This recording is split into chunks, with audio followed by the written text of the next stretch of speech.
Praise the Lord, church. I know it's Sunday morning, but I'm pretty sure most of us have already had a cup of coffee. So let's go ahead and try that again. Praise the Lord, church. That's better. I'm going to start. I'm going to open with Genesis chapter 12, verse number 1. Before I get started, though, I want to give honor to my pastor and to the pastoral team. Thank God for men of God who are willing to stand by us through tough times and through the easy times. 35 years is nothing to laugh at. Genesis chapter 12, verse number 1 says, Now the Lord had said unto Abram, Get thee out of thy country, and from thy kindred, and from thy father's house, unto a land I will show thee. You may be seated. Now I grew up with a movie/TV series, and I'm pretty sure every single one of you has as well. This particular series has been around since the 60s. And every couple of years they come out with a new version. It's known for its diversity and continually preaching peace.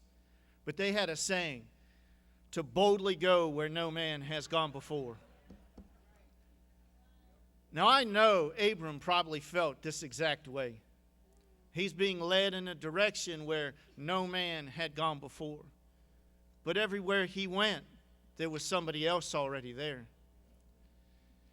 And I know we're all thinking, well, you know what? God never led a man like that before that. But the truth is in Genesis chapter 14, verse number 18, we read that, And Melchizedek, king of Salem, brought forth bread and wine, and he was the priest of the Most High God. Despite how he may have felt, God had already sent somebody there before him.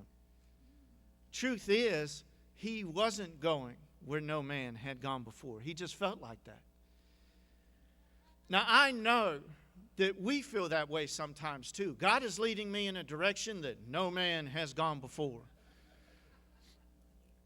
And the truth is, we may be the only one here doing what God has led us to do, but that doesn't mean other people aren't already doing it.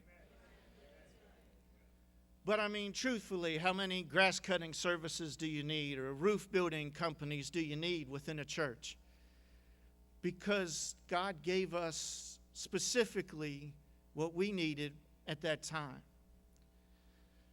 And I know we feel alone sometimes, but there will always be somebody there waiting for us. John 14:18 tells us that I will not leave you comfortless. I will come to you. Like I said, God will never send us somewhere he wasn't already once before.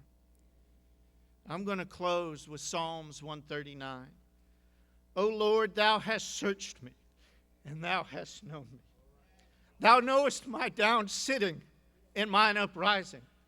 Thou understandest my thought afar off. Thou compassest my path and my lying down, and art acquainted with my ways. For there is not a word in my tongue, but, O Lord, thou knowest it altogether. Thou hast beset me behind and before, and laid thine hand upon me. Such knowledge is too wonderful to me. It is high, I cannot attain it. I cannot attain unto it.